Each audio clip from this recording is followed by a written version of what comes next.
Olá, tudo bem? Vou fazer esse vídeo aqui rapidinho para contar um pouco da minha história e ver se eu convenço as pessoas a escolher o que eu escolhi. Mas o que será que eu escolhi? Então, eu atualmente meu nome é Andressa Braga, né? Me apresentando aqui antes de mais nada, sou terapeuta, moro em Recife atualmente, mãe de 2 filhos. Ajuda as pessoas a tratarem, se libertarem da ansiedade, da depressão. E o bom de eu ensinar isso aí é porque eu já passei isso na minha vida. Eu tô aqui dando uma caminhada aqui, que é sempre bom a gente caminhar. Ajuda o nosso cérebro a oxigenar melhor, tirar a ansiedade, a depressão. Tô aqui na praça aqui, dando uma caminhada. Mas enfim. Só que eu não sou daqui de Recife, eu sou de João Pessoa, da Paraíba. Lá eu passei por uma situação muito nítida, muito, como é que eu posso dizer, hoje em dia, no século XXI, é uma situação que eu acho que muitas mulheres passam ou estão passando, né? Ou alguém já conhece alguém que já passou, que se chama violência doméstica. O feminicídio, né, agora que se chama. Então, eu tava lá em João Pessoa, casada, e até então o ciúme da pessoa terminou sendo uma coisa tão estrondosa que a ponto de me manter em cárcere privado, né? As janelas eram trancadas, as portas eram todas trancadas, eu só podia sair com autorização, comida era bem escasso, né? Até então eu tava com a minha filha bem novinha. E nessa época eu frequentava a igreja evangélica. E foi ali que eu tive uma experiência tremenda com Deus. Sabe, basicamente era a única coisa que eu poderia fazer naquele momento. Era me prostrar diante de Deus e pedir misericórdia para que Ele me tirasse daquela situação, para que Ele me tirasse daquela enrascada que eu tinha me colocado, né? Porque tudo na vida é escolha e todas as escolhas têm consequências, né? Seja a escolha de fazer alguma coisa produtiva, seja de escolher algo certo, ou seja de não escolher ou fazer algo, né, ou fazer ou não fazer. Tudo tem consequência, né? A lei do universal é ação e reação. E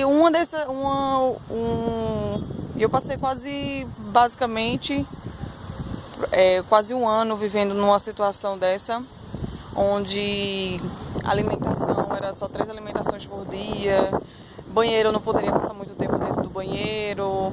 Assim, ela era uma pessoa totalmente desequilibrada, uma pessoa totalmente confusão por conta de tudo, agressões constantes, né, e agressões bem pesadas. E hoje, por que eu tô contando essa história aqui pra vocês? Porque, como eu falei, eu quero ressaltar que tudo é questão de escolha, né? Eu cheguei a um ponto de uma escolha errada na minha vida, de me envolver com uma pessoa totalmente ciumenta, de permanecer num relacionamento achando que a pessoa iria mudar, iria se tratar, e não foi, né? Terminou eu chegando no fundo do poço, terminou eu chegando numa situação que eu sou assim, vocês estão vendo que eu sou magrinha, né? Então eu tava bem mais magra do que isso, sabe? Eu tava bem, as olheiras bem fundas, não tinha ânimo de viver.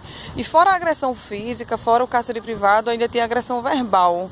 Ainda tinha aquelas frases de sempre a pessoa tá falando ali que eu não prestava, que eu não servia pra nada, que eu era uma cachorra. Aquelas palavras de baixo escalão, né?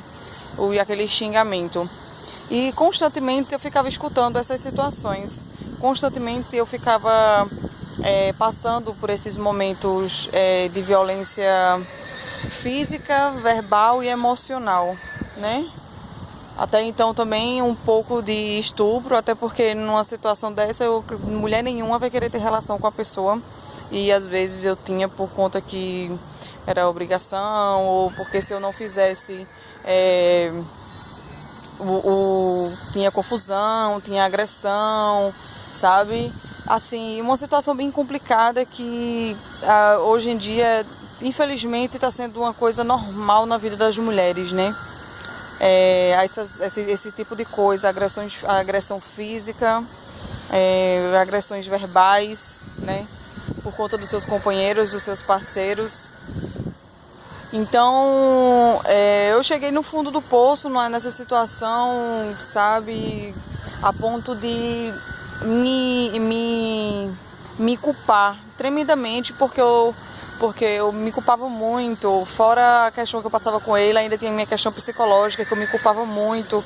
Me culpava, sabe, pelo fato de eu ter permanecido, pelo fato de eu ter feito aquela escolha, pelo fato de eu ter permitido chegar naquela situação em que eu cheguei, onde as janelas eram tudo trancadas, onde a pessoa ficava constantemente dizendo que eu estava aprontando, vivia do meu lado, eu não tinha contato com ninguém, assim, da minha família, um contato mais próximo, era dentro de casa, trancado basicamente. E as pessoas, os vizinhos viam, apartavam muitas vezes quando ele vinha bater em mim, quando já estava numa situação bem grave, apartava, ninguém denunciava, né? As pessoas da igreja também me ajudaram muito, mas não ao ponto de conseguir denunciar e eu fazer alguma coisa. Então eu vivi por um bom tempo dessa forma, até ponto de eu entrar dentro de uma depressão, até o ponto de eu desenvolver um transtorno de ansiedade, até o ponto de eu ficar com os meus nervos a flor da pele. Então, é uma situação bem complicada, né, e bem dolorosa para todo mundo. E eu entrava dentro do banheiro, muitas vezes me batia, e eu entrava dentro do banheiro muitas vezes e me batia e dizia: meu Deus do céu, me tira disso aqui, me liberta dessa situação, me liberta da mão desse homem, me liberta desse momento. E nada acontecia.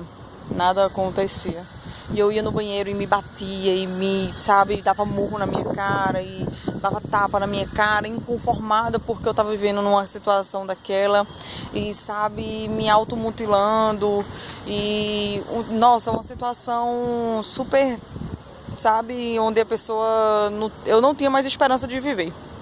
Eu não tinha mais esperança de estar bem ali, eu não tinha mais esperança de simplesmente ter uma mudança de vida, eu não tinha, ali naquele momento eu não tinha esperança de que as coisas fossem diferentes, e ali para mim a morte era lucro. Então eu muitas vezes pedia oração em Deus, eu pedia para que Deus...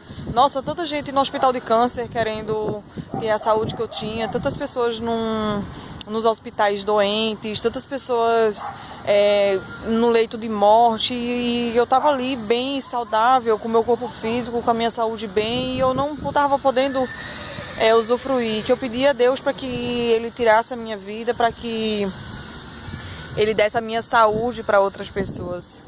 Eu pedi a Deus para que Ele simplesmente me libertasse daquilo ali, nem que fosse com a morte, que eu não estava mais aguentando viver daquela forma.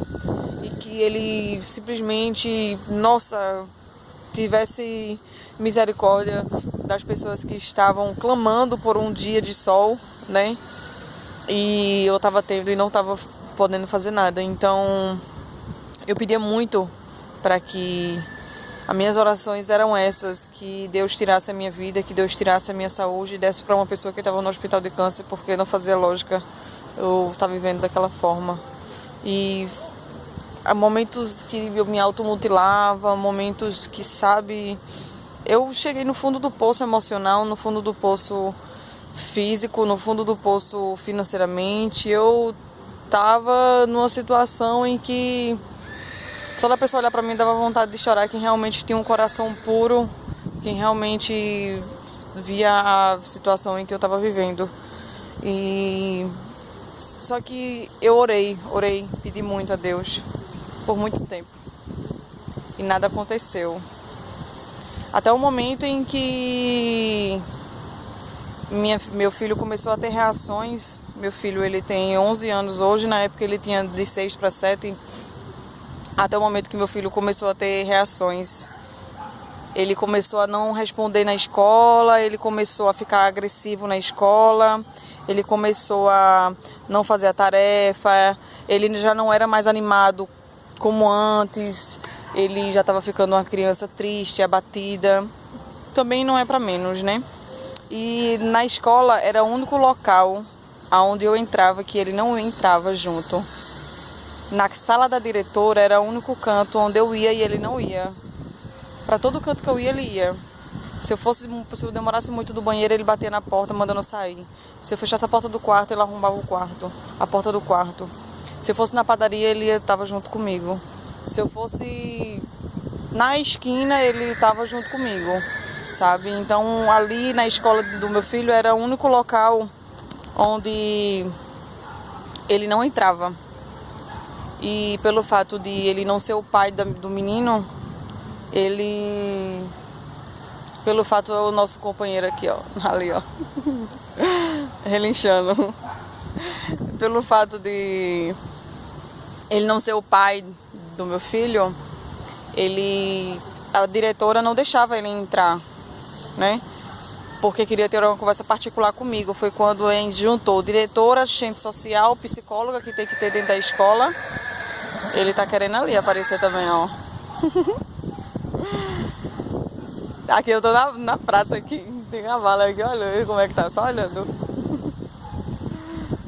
Animais abençoados por Deus. Então, eu falei tudo, contei tudo que estava acontecendo.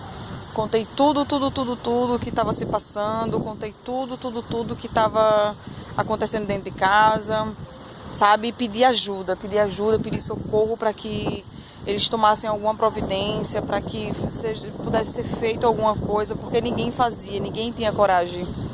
Ninguém tinha, sabe, de pelo menos pegar um telefone e chamar a polícia no momento em que ele estava me agredindo, no momento em que estava acontecendo, e eram brigas constantes, de manhã, de tarde, de noite, eu me acordava no chute, sabe, eu não dormia direito, quando eu estava grávida eu não podia ir no banheiro, porque ele fez um pau, sabe, bem, assim, quase do meu tamanho, não sou muito grande, fez um pau bem grande, como se fosse aquele taco de beisebol, encheu com uns pregos desse tamanho e disse que se me pegasse acordada de madrugada para ir no banheiro, ele tacava aquilo ali nas minhas costas, sabe? Então, ninguém denunciava, ninguém...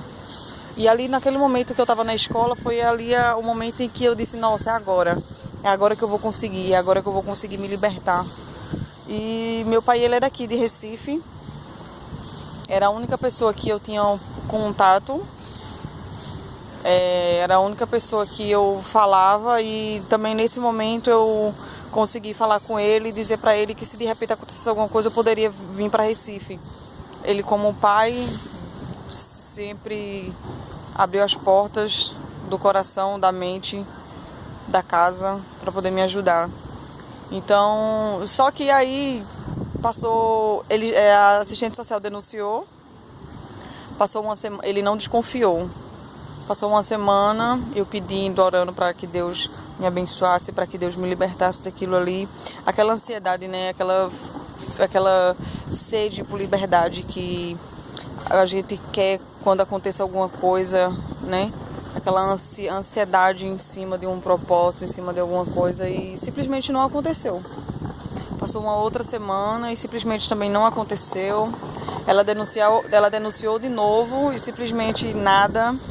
E uma vez por semana eu ia lá falar com ela, entrar dentro da sala junto com ela, com a diretora, com a psicóloga e com a assistente social, e ele já começou a ficar desconfiado, e chegou um ponto que ele já foi super bruto comigo e com ela, onde disse que eu não ia mais entrar, então ali cortou as luzes da esperança para mim, e que eu simplesmente disse pronto. Então eu já vi que meu destino vai ser esse mesmo, morrer na mão de uma pessoa, morrer na mão de um homem.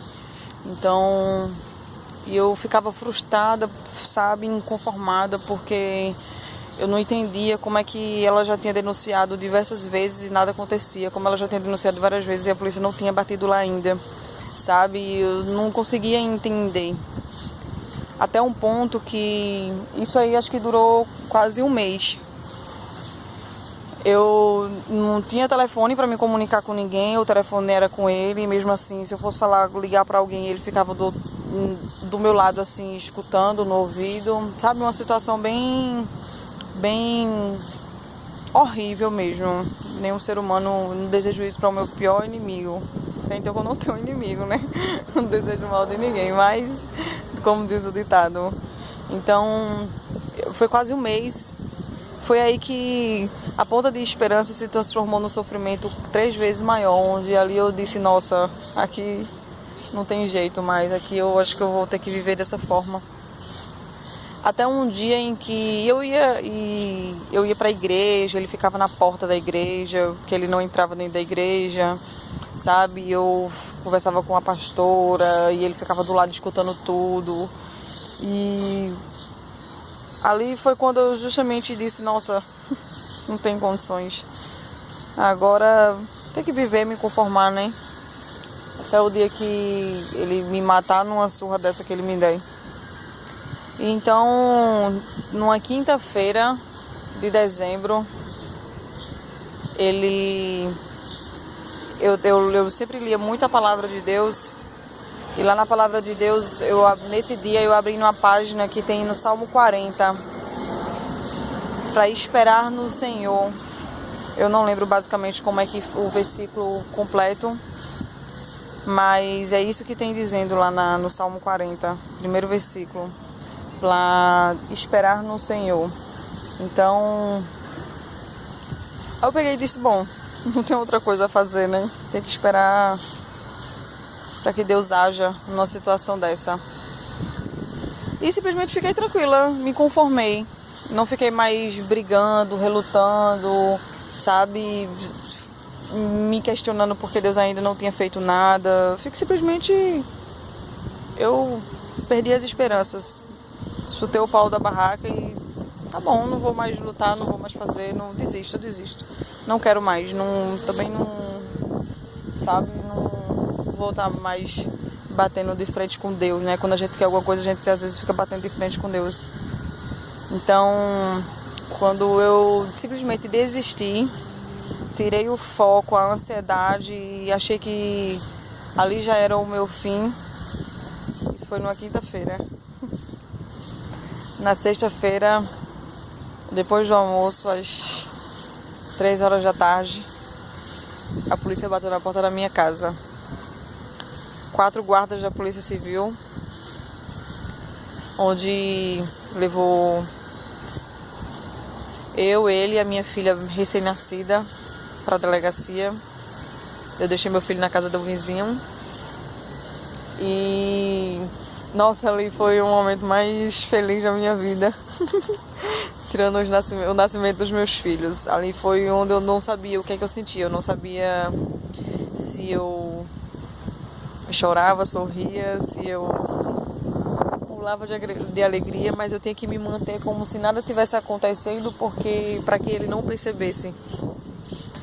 E naquele momento onde ele se deparou com uma situação daquela, ele ainda tentar reverter a situação, e me abraçou e me beijou e disse que me amava, e disse que a gente ia ser muito feliz com os nossos filhos, e disse que iria dar tudo certo, e disse que eu não falasse nada, que eu não comentasse nada, que eu não dissesse nada. E eu, tá bom, tá certo, tá bom, tá certo. Aí foi 2 viaturas, o policial levou ele em uma e levou eu em outra. Então, resumindo um pouco essa parte, foi pra delegacia, né? Ele ficou preso, a polícia fez uma vistoria na minha casa, porque ele sempre me ameaçava dizendo que estava armado. E viu a situação em que eu estava vivendo, a situação em que eu estava morando, e os policiais me questionavam como é que eu estava vivendo daquela forma, né? Mas eu não tinha outra escolha, eu não tinha como fazer nada. Tudo que eu fazia, ele estava do meu lado, tudo que eu fazia, ele estava ali comigo, tudo que eu fazia, eu não tinha espaço para fazer nada que ele não percebesse. Quando eu tive, eu aproveitei. Então, isso aí aconteceu na sexta. Ele ficou preso sexta, sábado e domingo, na segunda foi solto. Só que nesse final de semana eu vim para Recife. E sabe por que eu tô contando essa história? Porque logo quando eu cheguei aqui em Recife, as pessoas me perguntaram: e aí agora, o que é que vai acontecer? E aí agora, o que é que tu vai fazer? Tu vai ficar chorando, se lamentando pelo que tu passou? Vai ter um tempo para ficar simplesmente isolada, trancada? Simplesmente vai ter um tempo? Eu digo: não, nada, gente. Eu já passei todo o tempo da minha vida trancada, isolada. Agora eu vou viver. Agora eu escolho fazer diferente. Agora eu escolho me autocuidar, cuidar da minha mente, cuidar das minhas emoções, cuidar de todas as feridas abertas que não cicatrizaram por toda essa situação que eu passei, por cada palavra de desprezo, por cada situação de agressão física. Então, por que eu tô falando isso? Porque quando eu cheguei aqui, eu poderia ter escolhido agir como muita gente age. Ficar me lamentando, chorando, depressiva, ficar, sabe? Eu escolhi mudar a minha vida, eu escolhi fazer diferente, eu escolhi simplesmente aproveitar a oportunidade que Deus estava me dando de adquirir conhecimento, de estudar cada vez mais, né? Na época que eu conheci ele, eu já estudava. Então eu escolhi estudar cada vez mais, adquirir mais e mais conhecimento, adquirir mais e mais sabedoria, adquirir mais e mais entender. Foi quando eu comecei a desenvolver inteligência emocional, foi aí quando eu comecei a aprender diversas técnicas, colocar em prática, né? Porque eu tive que cicatrizar aquelas feridas que estavam na minha vida, com a graça e o poder de Deus, porque eu creio que foi milagre de Deus eu ter me libertado, não foi outra coisa. Então, sabe, essas escolhas que nós temos que fazer, sabe, nos deparar com a luz e aproveitar aquela luz, nos deparar com a liberdade e aproveitar a liberdade para nos autocuidar. Porque se eu não tivesse me autocuidado, hoje eu poderia estar numa depressão profunda, hoje eu poderia estar com uma doença irreversível, porque as emoções, a nossa mente causa essas dores, essas doenças, o que já passamos no nosso passado, de uma forma ou de outra. Se eu não tivesse perdoado ele, eu acho que hoje eu poderia não estar onde eu estou. Hoje eu estou muito bem, estou bem feliz. Hoje eu tenho uma família maravilhosa, meus filhos estão muito bem, são crianças bonitas, inteligentes, sabe? Então, eu escolhi me autocuidar, eu escolhi adquirir meu desenvolvimento pessoal, eu escolhi cuidar da minha vida física, cuidar da minha vida emocional, não me aprofundar, não dizer, nossa, agora eu vou ficar, não, eu escolhi fazer diferente, eu tinha escolha e escolhi. E você? Você tá aí, o que é que você escolhe? Você escolhe permanecer com dores no corpo, você escolhe permanecer doente, triste, abatido ou abatida, com depressão, com ansiedade, ou você escolhe buscar técnicas de autocuidado, técnicas que podem te libertar dessa situação. E eu passei por tudo isso, coloquei em prática muita coisa na minha vida e juntei diversas técnicas, e o que deu resultado, eu comecei a ajudar outras pessoas. E hoje tem muitas pessoas que são gratas a Deus, primeiramente, por ter me colocado na vida delas, porque elas são libertas da ansiedade. Pessoas que tinham síndrome do pânico, tomavam remédio, hoje já são pessoas mais esforçadas, trabalham, não tomam mais remédios. Pessoas que eram cheias de dores no corpo, hoje são pessoas transformadas, isso é maravilhoso. Então, isso é gratificante para mim, ter passado por tudo que eu passei. E quando eu tive a oportunidade, eu escolhi o que realmente é o certo: autocuidado, desenvolvimento, cuidar de mim, cuidar do meu corpo e ajudar outras pessoas. Então, escolha também seguir por esse lado, escolha também se cuidar, escolha também se amar. Isso aí é o primordial. E não esquece, se perdoar. Isso é essencial, nos perdoar outras pessoas. A palavra de Deus diz: amai-vos uns aos outros. Mas para amar os outros a gente tem que se amar. Amai a si mesmo. amar a si mesmo, né? Então essa é a mensagem que eu deixo para vocês. Eu sou muito grata a Deus por tudo. E obrigado. Obrigada a vocês que estão assistindo. Obrigada. E que Deus abençoe a vida de cada uma de vocês e que vocês escolham optar por serem felizes, por se amarem, por se autocuidarem de uma forma eficaz e saudável. Beijão.